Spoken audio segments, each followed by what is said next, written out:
दोस्तों, एक बार फिर से स्वागत है आपका मेरे इस यूट्यूब चैनल में।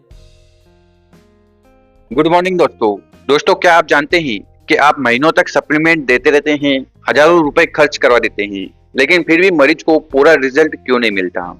अगर मैं कहूं कि सप्लीमेंट की सफलता का एक ऐसा छुपा हुआ राज है जो 90% लोग नहीं जानते, और जिसको जानकर आप किसी भी पेशेंट को 2x 5x बेहतर रिजल्ट दे सकते हैं, तो क्या आप यकीन करेंगे? आज के इस वीडियो में एक ऐसा सीक्रेट बताने वाला हूं जो सप्लीमेंट से ज्यादा असर करता है, लेकिन उसे लगभग कोई भी लोग लागू नहीं करते, इसलिए रिजल्ट आधे रास्ते में रुक जाते हैं। पूरा वीडियो ध्यान से देखिएगा, क्योंकि अगर ये बात समझ में आ गई तो मरीज रिजेक्ट नहीं करेगा बल्कि खुद फॉलो करेगा और रिकवरी तेज हो जाएगी। चलिए शुरू करते हैं। अगर आप हमारे चैनल पर नए हो तो इस चैनल को जरूर सब्सक्राइब कर लें, क्योंकि हम वेस्टीज से रिलेटेड वीडियो रेगुलर अपलोड करते हैं। सप्लीमेंट देने के बाद परिणाम क्यों नहीं मिलते? बहुत बार देखा जाता है कि पेशेंट लंबे समय तक सप्लीमेंट लेता रहता है, लेकिन फिर भी उम्मीद के मुताबिक रिजल्ट नहीं मिल पाते। इस स्थिति में अक्सर लोग मान लेते हैं कि सप्लीमेंट काम नहीं कर रहा, जबकि सच ये है कि परेशानी सप्लीमेंट में नहीं होती। असली समस्या पेशेंट की अंदरूनी बॉडी कंडीशन में छिपी होती है। कई पेशेंट का मेटाबॉलिज्म बहुत लो होता है, जिससे शरीर तक पोषक तत्व को उचित तरीके से अवशोषित यानी कि एब्जॉर्ब नहीं हो पाते। कुछ मरीजों में हार्मोनल इम्बैलेंस इतना ज्यादा होता है कि शरीर की न्यूट्रिशनल सपोर्ट पर सही प्रतिक्रिया प्रोसेस नहीं कर पाती। इसके अलावा जंक फूड, प्रोसेस्ड फूड और अनहेल्दी डाइट का नियमित सेवन करने से शरीर में सूजन, टॉक्सिन जमा होते रहते हैं, जिससे रिकवरी की प्रोसेस धीमी पड़ जाती है। अनहेल्दी लाइफस्टाइल, देर से सोना, नींद की कमी और अनियमित रूटीन भी सप्लीमेंट के असर को काफी हद तक कम कर देते हैं। इसके साथ साथ मानसिक तनाव यानी कि स्ट्रेस भी एक बड़ा कारण है, क्योंकि स्ट्रेस बढ़ने पर शरीर में कोर्टिसोल हार्मोन का स्तर बहुत अधिक हो जाता है, और कोर्टिसोल बढ़ते ही शरीर में हीलिंग की क्षमता कम हो जाती है। जब माइंड, बॉडी और बिहेवियर तीनों संतुलित में नहीं होते, तो कोई भी दवा, सप्लीमेंट या इलाज अपना पूरा असर नहीं दिखा पाता। इसलिए इन सभी फैक्टर्स को सुधारा जाए, जैसे मेटाबॉलिज्म को एक्टिव करना, हार्मोनल बैलेंस को मेंटेन करना, आहार को हेल्दी बनाना, स्ट्रेस को कम करना, लाइफस्टाइल को अनुशासित करना, तो आपको 100% परिणाम रिजल्ट मिलेगा। और यही कारण है कि केवल सप्लीमेंट देना काफी नहीं, बल्कि बॉडी की अंदरूनी प्रणाली को भी साथ साथ सही करना अनिवार्य है। और जब सारी चीजें अलाइन होगी, तब सप्लीमेंट 100% अपना काम करेगा और पेशेंट तेजी से रिकवरी महसूस करता है। सबसे जरूरी नियम: रात का भोजन हल्का और सही समय पर। किसी भी बीमारी की स्थिति में रात के खाने का समय अत्यंत महत्वपूर्ण भूमिका निभाता है, लेकिन यह वह हिस्सा है जिसे अधिकतर लोग गंभीरता से नहीं लेते। वास्तव में शरीर की प्राकृतिक जैविक घड़ी या बायोलॉजिकल क्लॉक के हिसाब से हमारा पाचन तंत्र दिन के समय अधिक सक्रिय होता है और रात के समय धीरे धीरे आराम मोड में आने लगता है। इसलिए अगर पेशेंट 6 बजे से लेकर 6:30 बजे तक, यानी कि सूर्यास्त होने से पहले अपना खाना खा लेता है, तो शरीर का मेटाबॉलिज्म सबसे अच्छे तरीके से काम करता है। इस समय लिया गया भोजन आसानी से टूटता है, अच्छी तरह से डाइजेस्ट होता है और शरीर को आवश्यक लोड या गैस्ट्रिक तनाव नहीं देता। इसके विपरीत अगर रात को देर से खाया जाए तो भोजन लंबे समय तक पेट और आंतों में पड़ा रहता है, जिससे इंडाइजेशन, एसिडिटी, गैस, पेट फूलना, सूजन जैसी समस्या शुरू रहती है। लेकिन जब भोजन सही समय पर लिया जाए तो पाचन प्रक्रिया मजबूत होती है, शरीर में सूजन कम होती है, डाइजेस्टिव सिस्टम एक्टिव रहता है और आंत यानी कि गट हेल्थ तेजी से सुधरने लगती है। हमारी इंटेस्टाइन लगभग 21 से 24 फीट लंबी होती है, यानी कि बहुत बड़ा नेटवर्क जहां भोजन के न्यूट्रिएंट्स शरीर में अवशोषित, एब्जॉर्ब किए जाते हैं। लेकिन यही आंत गंदी, ब्लॉक, इन्फेक्टेड हो जाए तो शरीर के कार्य धीमे पड़ जाते हैं और हानिकारक टॉक्सिन जमा होने लगते हैं। यही टॉक्सिन्स आगे चलकर अलग अलग प्रकार की बीमारियों को जन्म देते हैं।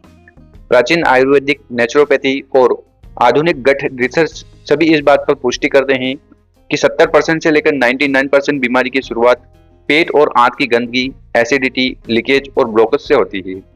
जब आंत साफ रहती है तो शरीर खुद बेहतर तरीके से रिपेयर कर पाता है, रोग प्रतिरोधक क्षमता बढ़ जाती है और दवाओं और सप्लीमेंट के परिणाम भी बहुत गुना अधिक अच्छे दिखने लगते हैं।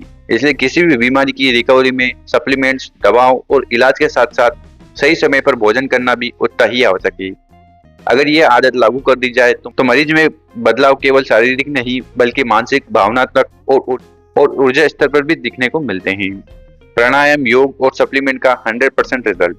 किसी भी बीमारी की स्थिति में सिर्फ सप्लीमेंट देना, दवा लेना ही पर्याप्त नहीं होता, क्योंकि बीमारी केवल शरीर के एक हिस्से में नहीं बल्कि पूरे सिस्टम में असंतुलन के कारण उत्पन्न होती है।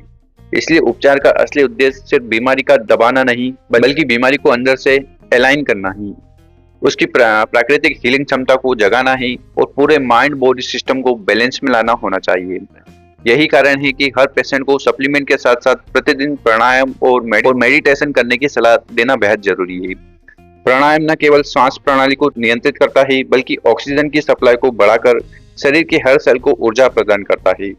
खास तौर पर भ्रामरी प्राणायाम, कपालभाति और अनुलोम ये 3 प्राणायाम शरीर को गहराई से चंगा करने की क्षमता रखते हैं। भ्रामरी और अनुलोम विलोम दिमाग और नर्वस सिस्टम पर सीधे असर करते हैं। माइग्रेन, पैरालिसिस, एंजाइटी जैसे मामलों में गजब का सुधार लाते हैं और न्यूरोलॉजिकल रिकवरी को तेज करते हैं। वही कपालभाति पाचन तंत्र और हार्मोनल सिस्टम पर मजबूत प्रभाव डालता है, जिससे heart attack problem, BP, sugar और ओवरवेट मरीजों में शानदार परिणाम देखने को मिलते हैं। त्वचा संबंधित रोगों में भी अगर हाइड्रेशन, योग और प्राणायाम को शामिल किया जाए तो शरीर में मौजूद टॉक्सिन्स धीरे धीरे शरीर से बाहर निकलते हैं और स्किन नेचुरली ग्लो करने लगती है। अक्सर लोग मानते हैं कि सप्लीमेंट ही सब कुछ कर देंगे, जबकि रियलिटी ये है कि सप्लीमेंट 75% काम कर पाते हैं। शेष 25%, 25% रिजल्ट तभी मिलता है जब पेशेंट सही डाइट, योग, प्राणायाम और दैनिक अनुशासन को भी साथ जोड़ता है। जब इन सभी चीजों को संतुलित तरीके से लागू किया जाता है, यानी शरीर को सही पोषण मिलता है, मन शांत रहता है, नींद बेहतर होती है, रक्त संचार बढ़ता है, तनाव कम होता है, तो सप्लीमेंट का असर 100% तक कन्वर्ट होकर दिखाई देने लगता है। यही कारण है कि हजारों मरीज जो पहले सिर्फ दवाओं और सप्लीमेंट पर निर्भर थे और धीरे धीरे सुधार अनुभव कर रहे हैं। सप्लीमेंट और बीमारी का सही कॉम्बिनेशन समझने में दिक्कत। अक्सर सप्लीमेंट इंडस्ट्री, हेल्थ कंसल्टेंसी में काम करने वाले लोगों के सामने सबसे बड़ी चुनौती यह होती है कि उन्हें समझ नहीं आता कि आखिर किस बीमारी में कौन सा सप्लीमेंट देना चाहिए, किस तरह का कॉम्बिनेशन सबसे तेज परिणाम देगा, पेशेंट को कौन सी सावधानियां और डाइट इंस्ट्रक्शन बताने हैं और अलग अलग बजट जैसे कि 2000, 3000, 5000 के अंदर किस तरह का रिजल्ट ओरिएंटेड पैकेज तैयार किया जाए। इसी जानकारी की कमी के कारण कई लोग पेशेंट को सही समाधान नहीं मिल पाता, रिजल्ट धीमा हो जाता है और कंसल्टेंट भी कॉन्फिडेंट महसूस नहीं कर पाता। तो आपको रेगुलरली ट्रेनिंग अटेंड करना है, सीखना है, समझना है, ताकि आपको इस चीज का अनुभव हो और ये समस्या आगे चलकर आपका रोड़ा ना बने। तो सबसे पहले तो आपको नॉलेजेबल बनना है, आपको पता होना चाहिए कि किस बीमारी के लिए क्या क्या सप्लीमेंट हमें देना है, क्योंकि बहुत सारे लोग क्या करते हैं कि भाई उसको रिजल्ट आ गया है तो इनको भी आ जाएगा। सबसे पहले तो आपको उस व्यक्ति का स्वास्थ्य समझना है, शरीर समझना है और उनकी क्या समस्या है, उनकी दिनचर्या क्या है वो समझना जरूरी है, क्योंकि हर एक इंसान का जो शरीर है वो बहुत ही अलग होता है। तो ये आपके ऊपर निर्भर करता है कि आप उसको कितने अच्छे से समझते हो। अच्छे से डायग्नोस करोगे तो समस्या भी बहुत जल्द समाप्त।